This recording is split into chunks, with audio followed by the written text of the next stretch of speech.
Selamat pagi bersama saya Cindy Raja.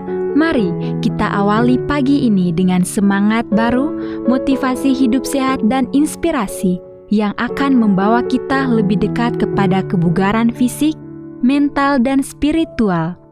Perubahan kecil dalam hidup kita hari ini bisa menjadi langkah besar menuju umur panjang yang penuh kebahagiaan.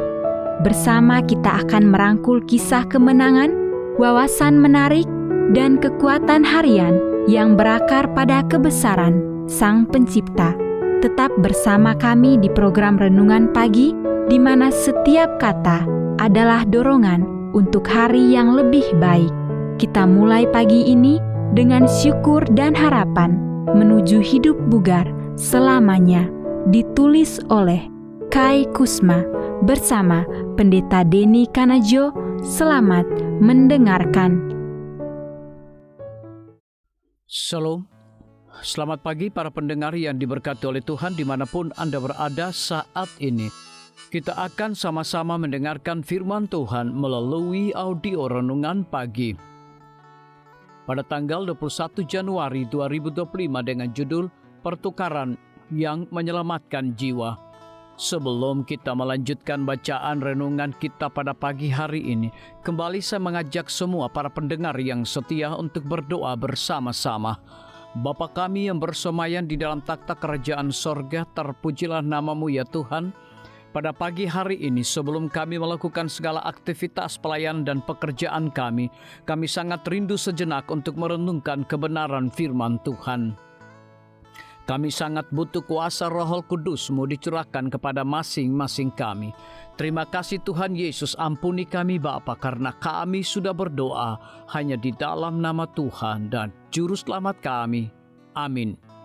Ayat inti kita terambil di dalam Matius 16 ayat yang ke-24 hingga ayat yang ke-26. Demikian firman Tuhan.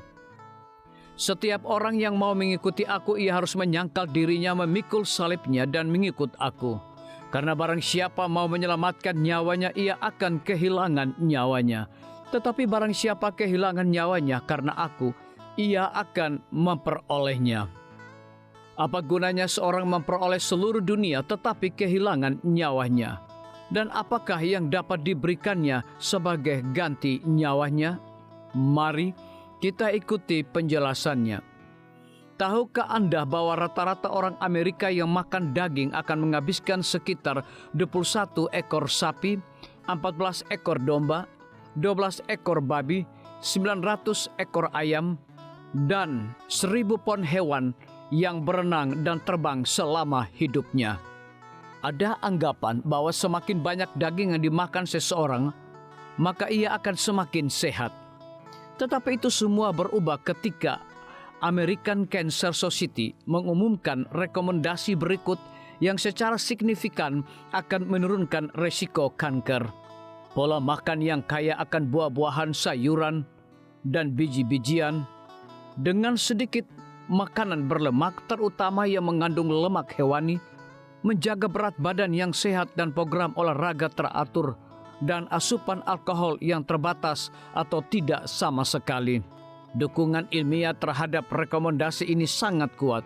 Berikut adalah beberapa contoh mengenai makan daging. Sebuah penelitian terhadap 35.000 wanita menemukan bahwa mereka yang mengkonsumsi makanan tinggi daging dan lemak hewani, terutama hamburger, memiliki risiko 2 kali lipat terkena kanker kelenjar getah bening. Pria Norwegia yang memakan sebagian besar daging olahan memiliki tingkat kanker usus besar tertinggi. Pada studi lanjutan 14 tahun kemudian terhadap pria Swedia, daging sapi dan domba adalah satu-satunya makanan yang dikaitkan dengan kanker usus besar tingkat yang tinggi.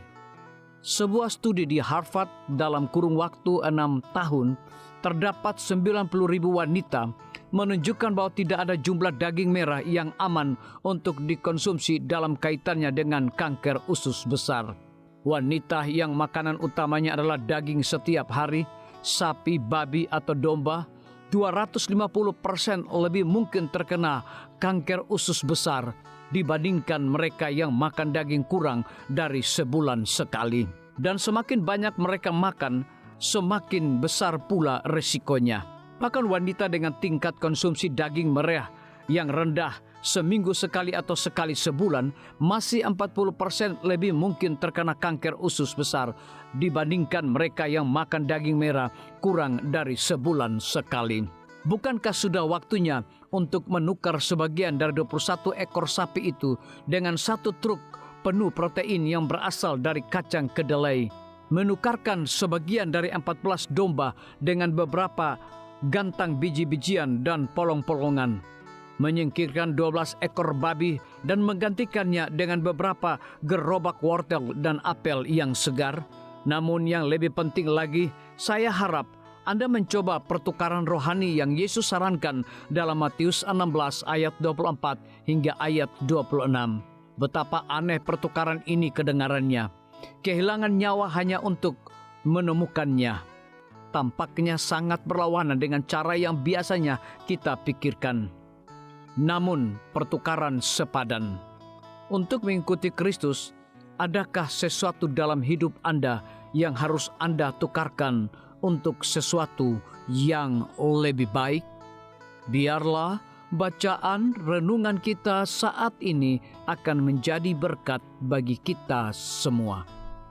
Kembali saya mengajak semua para pendengar yang setia untuk berdoa bersama-sama. Bapa kami yang bersemayam di dalam takhta kerajaan sorga, terima kasih Tuhan Yesus, oleh karena firman-Mu pada pagi hari ini memberikan berkat, kekuatan, sukacita rohani bagi pertumbuhan iman kami masing-masing. Pada saat ini Tuhan, kembali hamba-Mu berdoa untuk pemerintah kami. Tuhan memberkati Bapak Presiden bersama Wakil Presiden, para menteri dan seluruh stafnya. Bapak Gubernur bersama wakil, Bapak Bupati bersama wakil, Bapak Wali Kota bersama wakil, camat dan seluruh stafnya, kepala desa, lurah, RT, RW, dimanapun mereka berada saat ini. Tuhan lindungi mereka, pelihara mereka, curahkan mereka hikmat pengetahuan sorga, kekuatan kesehatan, agar mereka dapat menjalankan roda pemerintahan boleh sesuai dengan amanah dan titah Tuhan sendiri. Tidak lupa juga kami menyerahkan pimpinan-pimpinan organisasi gerejawi Tuhan dari tingkat yang tertinggi sampai kepada seluruh gembala jemaat. Tuhan urapi mereka, Tuhan berkati mereka. Mereka sangat butuh kuasa Roh Kudus dalam pelayanan mereka setiap hari. Para tim medis, Tuhan berkati dokter umum, dokter spesialis, perawat bidan, para apoteker, dan semua yang memberikan waktu dan tenaga mereka melayani di rumah sakit, puskesmas, bahkan pustu kepada setiap para pasien yang datang membutuhkan pertolongan pelayanan mereka. Engkau berikan mereka sukacita sorga, roh dedikasi yang tinggi, agar mereka dapat memberikan pelayanan yang terbaik, sehingga dengan bantuan dan jamahan Tuhan, semua para pasien dapat memperoleh kesembuhan. Guru-guru, kepala sekolah, setiap siswa, mahasiswa, dosen, rektor di setiap lembaga pendidikan swasta maupun negeri, Tuhan urapi mereka agar mereka dapat mendidik setiap siswa maupun mahasiswa untuk memiliki nilai-nilai religius di dalam diri mereka masing-masing. TNI, Polri, PNS, wira swasta, petani, pedagang, nelayan, ojek online, saudara-saudara kami juga yang ada di dalam penjara, Tuhan hiburkan mereka, Tuhan berkati mereka, cukupkan kebutuhan mereka, dan berikan juga mereka sukacita senantiasa. Para pendengar yang setia yang berulang tahun saat ini dimanapun mereka berada, biarlah dengan bertambahnya usia yang Tuhan percayakan dalam hidup mereka, mereka hidup selalu bersyukur, berterima kasih, dan menjadi saluran berkat bagi sesama manusia. Yang berada di dalam kebimbangan ketidakpastian hidup, Tuhan juga berikan iman yang teguh kepada mereka. Terima kasih Tuhan Yesus, ampuni kami Bapa, karena kami sudah berdoa hanya di dalam nama Tuhan dan Juru Selamat kami. Amin. Demikian firman Tuhan yang telah kita dengarkan. Semoga hari ini menjadi berkat bagi kita semua. Sampai jumpa. Tuhan memberkati.